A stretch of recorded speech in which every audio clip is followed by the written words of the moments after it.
matin de partout où vous êtes, mes sœurs dans le Seigneur, mes mamans. Bienvenue à notre deuxième jour d'exhortation. Nous sommes toujours dans le jeûne et prière et voilà, donc nous continuons avec notre exhortation. Nous allons prier, Seigneur, permets-nous à comprendre ta mission, ta volonté, afin que nous puissions expérimenter ton plan divin dans nos vies. Agrée-nous ce matin, donne-nous ta parole, afin qu'elle nous dirige, qu'elle nous conduise, afin que notre toile puisse prendre la forme à laquelle tu l'as créée. Par le nom puissant de Jésus, nous avons ainsi prié. Amen. Pour ce deuxième jour de jeûne prière, notre exhortation de ce matin sera axée Dieu a déjà nommé ton étoile. Alléluia. J'ai vraiment beaucoup aimé. Dieu a déjà nommé ton étoile. Nous sommes là dans notre verset de base, c'est Psaume 147, le verset 4. La Bible déclare, il compte le nombre des étoiles, il leur donne à toutes des noms. Le Seigneur, en lisant juste ces versets, en tout cas ces versets m'a beaucoup égayé. Le Seigneur me dit, Dieu te connaît. Il connaît tes combats. Il connaît tes limites. Il sait tout ce que tu traverses. Il connaît aussi tes luttes. Il a connaissance de ceux-là qui te combattent aussi. Non seulement il connaît tes combats, mais il a aussi la connaissance de ceux qui te combattent. Ne crois pas que Dieu n'est pas informé de ta situation. C'est vraiment une véritable satellite. Hein? C'est vraiment cette mallette satellitaire qui contrôle tous ces mondes. Donc, il contrôle le monde visible et invisible. Et quand tu as des fois l'impression que tu es assommé, que c'est fini pour toi, que rien ne va, certains diront, l'année a commencé, les mêmes luttes, les mêmes combats. Nous sommes arrivés au 11e mois, c'est déjà à quelques jours. Nous entrons déjà dans le dernier virage, le mois de décembre. Mais Seigneur, où sont les promesses? Où sont les prodiges? Tu m'avais dit, tu m'avais promis. Ce sont des questions auxquelles nous sommes soumises. Mais j'aimerais dire, le Seigneur, comme le chapitre 4 nous dit, il a déjà nommé, il connaît le nombre des étoiles, il les a nommées. Dieu veut te dire ce matin qu'il te connaît. Il connaît ce qu'il t'a dit. Nous allons aussi le voir dans les livres de Genèse 37, le chapitre 9. Le verset 9, la Bible a dit, il y a encore un autre songe, et il les raconta à ses frères. Il dit, j'ai eu encore un songe, et voici, le soleil, la lune et les 11 étoiles s'est prosterné devant moi. Aïe! Dieu m'a dit, il connaissait Joseph. Quand vous êtes une lectrice de la parole de Dieu, vous connaissez l'histoire de Joseph. Joseph avait eu un songe. Dieu lui a parlé 2 fois dans le rêve qu'il devrait dominer sur ses frères, il devrait briller, il devrait devenir grand,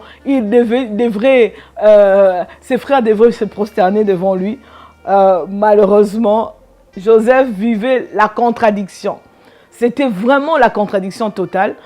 Je veux vraiment vous épargner de la lecture, de la longue lecture, parce que Joseph, si vous lisez bien, Joseph a été non seulement, il a été trahi par ses frères, il a été même, lorsqu'il a raconté ses rêves à son père a dit, mais toi petit, qu'est-ce qui te prend? Hein? Comment tu peux te dire que nous allons nous prosterner devant toi? Ça, je vais lire. La Bible a dit, il les raconta à son père et à ses frères. Son père les réprimanda et lui dit, que signifie ce songe que tu as eu? Faut-il que nous venions, moi et ta mère et tes frères, nous prosterner en terre devant toi? Ses frères eurent de l'envie contre lui, mais son père garda les souvenirs de ces choses. Pour te dire que la vie de Joseph aujourd'hui que nous parlons, le Dieu de Joseph, c'était une vie compliquée. C'était une étoile que Dieu avait déjà nommée. Mais il a vécu des choses contraires à la parole de Dieu, aux rêves, aux songes qu'il a eus. Il a été non seulement haï par ses frères, qui, première étape, ils ont eu envie de le tuer. Après, avoir eu cette envie, ils se sont repentis. Ils ont dit, c'est mieux qu'on les vende comme esclaves. Joseph a été vendu, premièrement, comme esclave aux Madianites, qui l'ont vendu à la citerne, qui l'ont trouvé à la citerne. Deuxièmement, Joseph a été vendu à Potiphar. Après cette étape, Joseph a commencé à travailler chez Potiphar comme esclave. Joseph, la femme de Potiphar, a eu envie et tombé amoureuse de Joseph. Voyez-vous un peu les successions de problèmes dans la vie de Joseph. Ce n'était pas facile de vivre ce qu'il a vécu. Non seulement sa femme est tombée amoureuse, il l'a menti. Imaginez-vous que la femme du roi, comme la femme du président de la République, qui dit que non, ce garçon est tombé amoureux de moi, il voulait me violer. Et du coup, il y a eu un retentissement. Sans avoir écouté Joseph, qui était innocent, il a été mis dans la prison. Voyez-vous un peu la contradiction sur le rêve, la vision, sur les attentes de Joseph.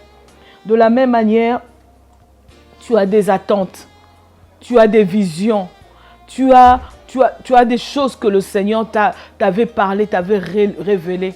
Mais ce que tu vis est contradictoire à ce que Dieu t'avait parlé.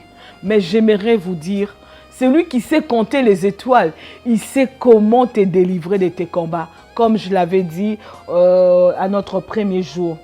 Et le Seigneur me parlait de caricatures, des portraits de certaines personnes. Dieu me disait, il y a beaucoup qui ont perdu leur impact. Tu devrais briller. Parce qu'il y a des gens qui ne te portaient pas, qui ne supportaient pas ton étoile, qui ne supportaient pas que ta vie ait une bonne forme. Ces personnes ont fait des imprécations. Ces personnes ont commencé à professer, à déclarer des paroles de malédiction sur ta vie. Ils ont carrément échangé ton étoile. C'est vrai. L'étoile de Joseph était changée. C'était devenu une étoile de souffrance. Lui qui devait briller. Lui qui devait briller, mais il a vécu la contradiction. C'était le contraire. Et non, on a remplacé à une étoile qui ne le correspondait pas. Une étoile de la honte, de l'humiliation, d'un violeur, d'un impudique. On lui a collé une étiquette qui n'était pas son étiquette. C'est de la même manière aussi ce que nous vivons aujourd'hui. On nous a collé des étiquettes. On nous a donné une vie qui ne ressemble pas à la vie première, aux rêves que Dieu t'avait donné peut-être un jour, aux choses que Dieu t'avait dites un jour. Plus loin, on a volé la vie de Joseph. On l'a volé, on l'a séparé de sa famille. Il y a des gens qui vivent la séparation aujourd'hui dans le mariage, en amour, en amitié, dans le travail. Le diable est venu même te séparer des personnes qui t'ont porté. La Bible dit, ses parents aimaient, lorsque vous lisez les livres de la jeunesse, tout au début, là, 37, dans le verset premier, on a dit que ses parents, son père l'aimait beaucoup, qu'ils ont même confectionné un habit, une tunique, unique, avec son modèle à lui.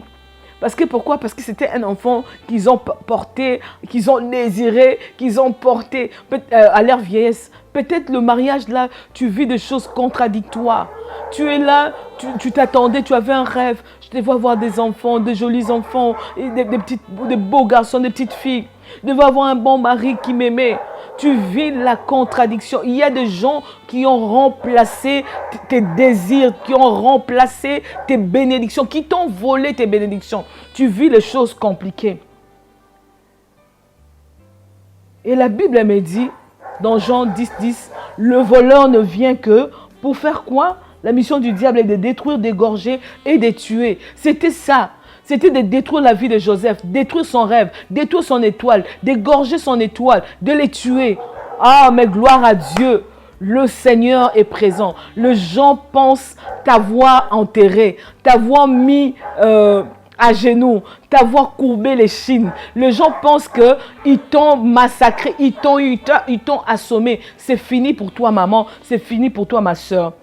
Mais j'aimerais dire, c'est lui qui sait compter les étoiles. C'est lui qui a la maîtrise de toutes choses. Ton étoile a été connue par Dieu. Parce que Psaume 147, il a dit, c'est lui qui sait compter il les avait déjà nommés. Ma soeur, si Dieu t'a dit que tu vas briller, tu vas briller. Si Dieu t'a dit que tu vas te marier, aie la foi. Pour être une étoile, l'étoile c'est le symbole de la foi. Joseph devrait avoir la foi. La Bible nous dit, Joseph avait confiance. Quand tu lis le chapitre 18 du livre de la Genèse, Joseph avait confiance en Dieu. Et le Seigneur veut que nous, en tant que des étoiles, nous devons avoir foi en sa parole, foi en ce qu'il nous a déjà dit. Parce que la Bible me dit, ceux qui les a connus, il les a prédestinés. Ceux qu'il les a prédestinés, il les a glorifiés. Ton étoile a été connue, nommée par Dieu. Dieu t'a déjà prédestiné. Il savait les jours qui te sont comptés. Il savait les choses par lesquelles tu devrais traverser. Ce n'est qu'un temps. Laisse les combats. Laisse tes combats persister. Laisse les tueurs de rêves, les tueurs de songes, les tueurs de destinées. Pense qu'ils t'ont tué. Mais une chose, ce qui est en toi en intérieur ne peut pas être tué parce que c'est lui qui détient ta vie, c'est Dieu. La Bible déclare, il est le maître de la vie. C'est lui qui a le monde entier entre ses mains. L'ennemi ne peut pas tuer ton étoile parce que ton étoile a été nommée par Dieu. Moi-même, je dis merci Seigneur parce que mon étoile a été nommée par toi et personne ne peut ravir ce qui est entre les mains de Dieu. Dieu habite le ciel, ton étoile est dans le ciel. C'est lui qui contrôle. N'aie pas peur. Parce que ceux qui sont sur la terre, Dieu aussi les contrôle. Comme je le disais, il y a Dieu qui te connaît. Il connaît l'introduction. Les étoiles sont des astres lumineux, comme j'avais dit. Ça représente le monde spirituel. Oui, les spirituels contrôlent les physiques. Dieu contrôle ce qui est sur la terre. N'aie pas peur de l'homme. Et Dieu a le contrôle de ton étoile. C'est lui qui les appelle une à une. C'est lui qui les appelle à l'existence afin qu'elles prennent corps. Et c'est lui qui te délivre de tous tes combats de ta destinée. Il travaille pour que les zones d'ombre de ta vie et les brouillards qui empêchent ton étoile à briller, de disparaître. Dieu ce matin me dit, il va faire briller ton étoile. Quel que soit le temps que cela prendra, quel que soit les nombres des ennemis. C'est vrai, Dieu a une constellation des étoiles. C'est tellement nombreux. De la même manière, on ne sait pas nommer les étoiles, on ne sait pas les compter. Lui seul sait compter. Dieu seul sait compter les nombres de tes ennemis et les anéantir. J'aimerais dire, c'est que Dieu a déjà nommé, va briller au nom de Jésus. Ton travail va briller. Tes enfants vont briller. Ton mariage va briller. Même si tu as l'impression que ton mariage est par terre. Ton mariage est en train de se détruire. Au nom de Jésus. Parce que nous parlons de celui qui maîtrise le ciel et la terre. Ah, gloire à Dieu. Parce que les étoiles ont été créées par Dieu. La Bible déclare, Christ a créé le ciel et la terre. Il a créé les étoiles, la lune. Alléluia. Puisqu'il les a créées, il a la maîtrise. Ton étoile brillera. Tu vas impacter le monde. Tu auras le succès. Que tes ennemis le veulent ou ne le veulent pas, Dieu va les contrôler. Ils vont lâcher prise. Ce qui t'a été volé te sera restitué. Et comme dans le psaume 147, il dit, car il est bon de célébrer notre Dieu, car il est doux et bien séant de le louer. L'Éternel rebâtit Jérusalem. Il rassemble les exilés d'Israël. Il guérit ceux qui ont le cœur brisé et il pense leurs blessures. De la même manière que tu as été blessé par les événements, les situations, parce que celui qui te connaît d'avance, celui qui t'a prédestiné, ce matin t'annonce qu'il va restaurer, il va rebâtir sur les anciennes ruines. Tu vas briller, ton étoile brillera.